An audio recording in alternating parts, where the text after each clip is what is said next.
What's going on, guys? Thanks a lot for tuning in today. I hope you've had a blessed day, a blessed week, a blessed year so far.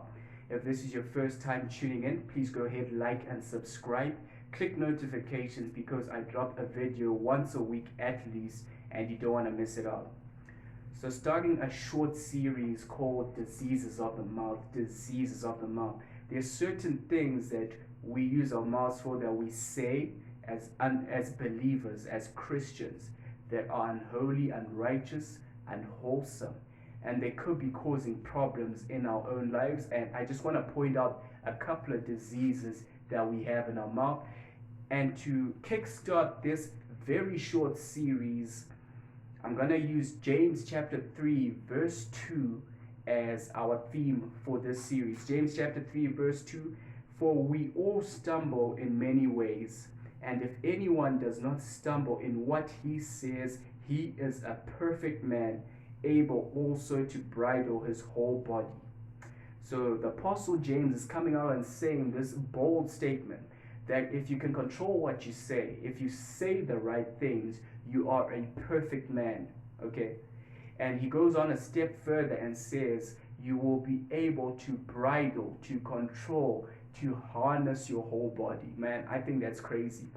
Firstly, he says you can be perfect through what you say. Now, there are two things that can make you perfect according to the Word of God.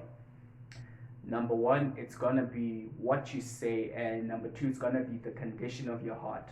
Right? Those are the two things that can cause you to be perfect. So, I'm going to skip over to Proverbs chapter 6, verse 16. And this is King Solomon, and he says this, there are 6 things that the Lord hates, 7 that are an abomination to him: haughty eyes, a lying tongue, and hands that shed innocent blood. So that's verse 17, and that's where we're stopping today. So he says that there are 6 things that God hates, 7 that are an abomination, and one of the first things he says is a lying tongue. A lying tongue. Now here, what King Solomon is talking about is people who lie about themselves, about their circumstances, about their conditions, and they tell these lies to get ahead in life. For example, you didn't finish an assignment and then you lie to your lecturer and say that I couldn't do it because my laptop crashed. That's a lie, right? Or you get pulled over by the police because you ran a red robot and you say that you didn't see the red robot. Or these are little lies. They can even come up to big lies, like you lie that you stole some money, you lie that you cheated on your girlfriend. A girl can lie that she's not in a relationship because she's just met someone more interesting than her. These are lies to get ahead. They can even be small white lies.